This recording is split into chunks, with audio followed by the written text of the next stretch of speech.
శ్రీరామ జయ రామ జయ జయ రామ శ్రీరామ జయ రామ జయ జయ రామ.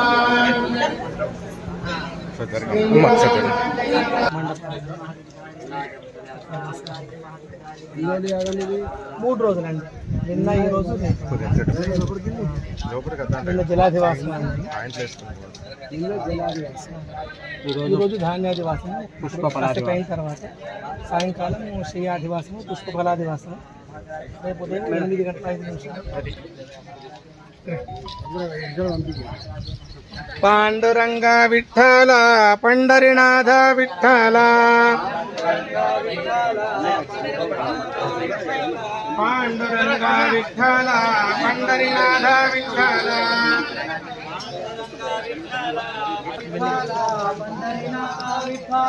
పాండురంగ విఠల పండరినాథ విఠల పాండురంగ విఠల సిద్ధిరస్తు సత్యాసంతు యజమానస్య కామాః. శ్రీ బుగ్గరామలింగేశ్వర స్వామి పరిపూర్ణానుగ్రహ ప్రసాద సిద్ధిరస్తు తదాస్తు.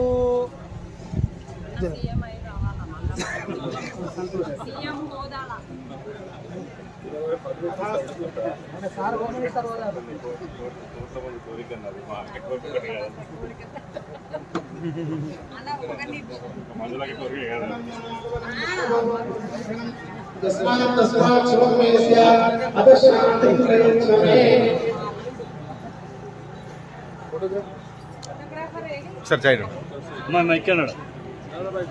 సైడ్ ఉన్నారు సైడ్ ఉన్నారు సార్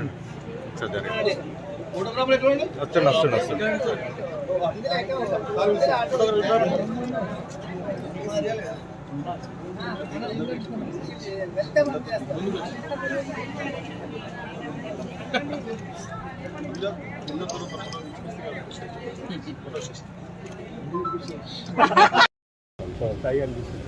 ఎర్రపాడు గ్రామంలో బుగ్గ రామలింగేశ్వర స్వామి ఆలయాన్ని గ్రామస్తుల సహకారంతో వాళ్ళకు తోడుగా ఉన్నటువంటి స్థానిక మాజీ శాస్త్రజ్ఞ ఏనుగు రవీంద్ర గారి ఆధ్వర్యంలో ఇక్కడ గొప్ప దేవాలయాన్ని నిర్మించుకుంటున్నారు.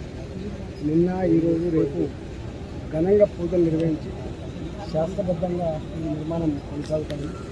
ఈ సందర్భంగా గ్రామ ప్రజలందరూ కూడా శుభాకాంక్షలు.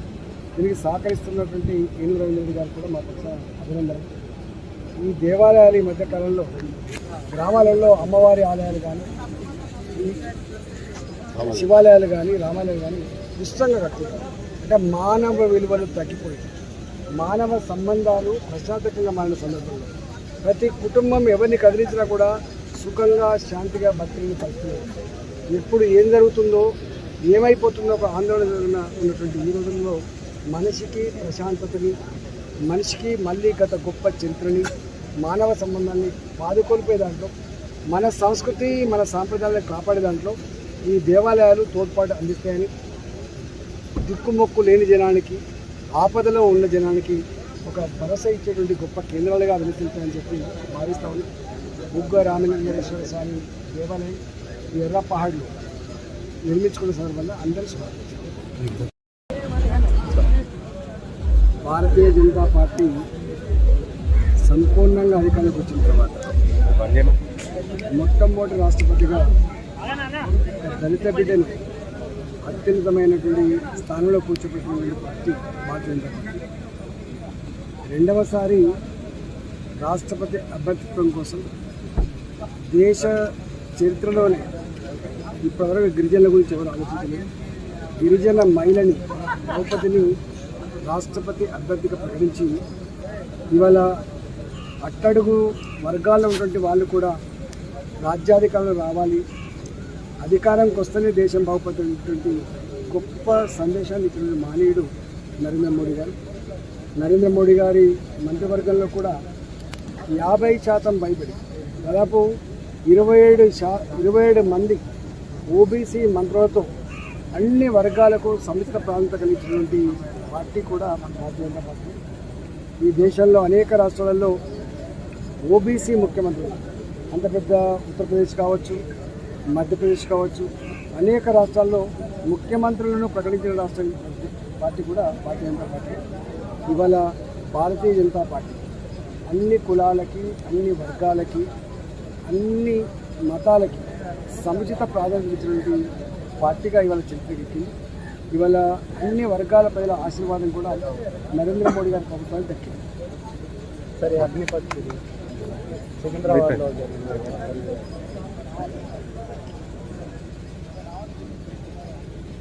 ఈ రాష్ట్రంలో ఉద్యోగాలు కావాలని రైళ్ల కింద పడి చనిపోయినటువంటి యువకులు, ఉరేసుకొని తెచ్చుకునే యువకులు,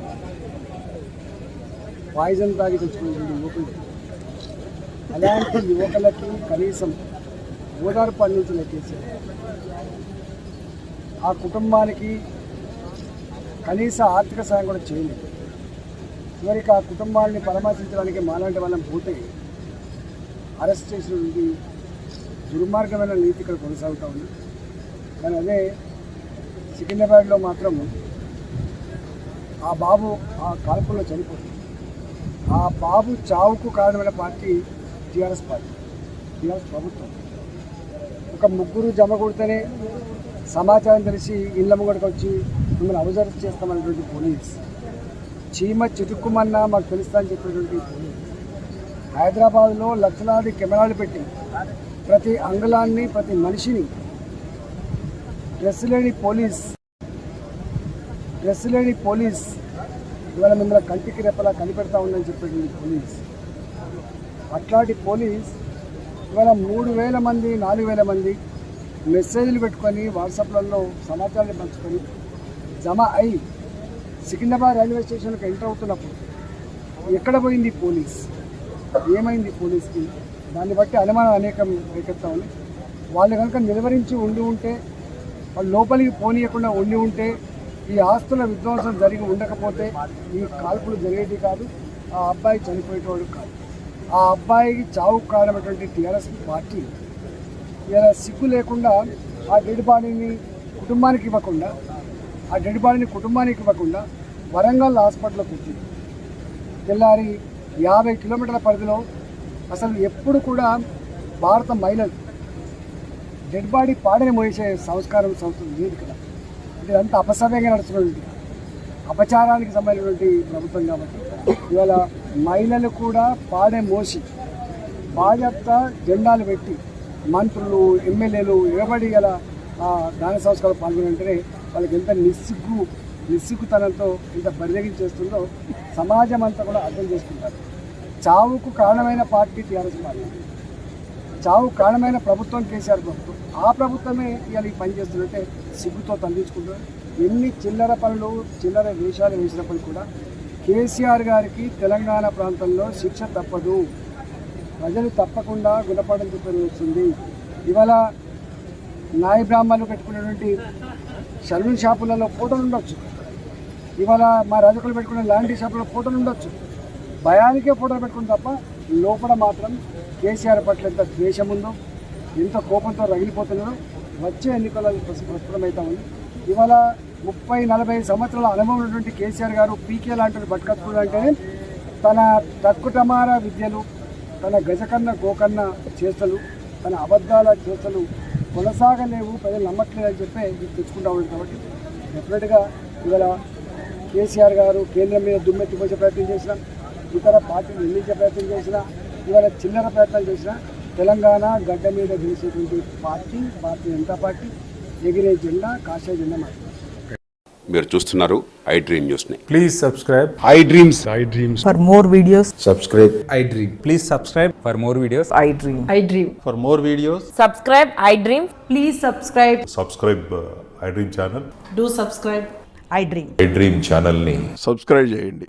డూ వాచ్ ఐ డ్రీమ్.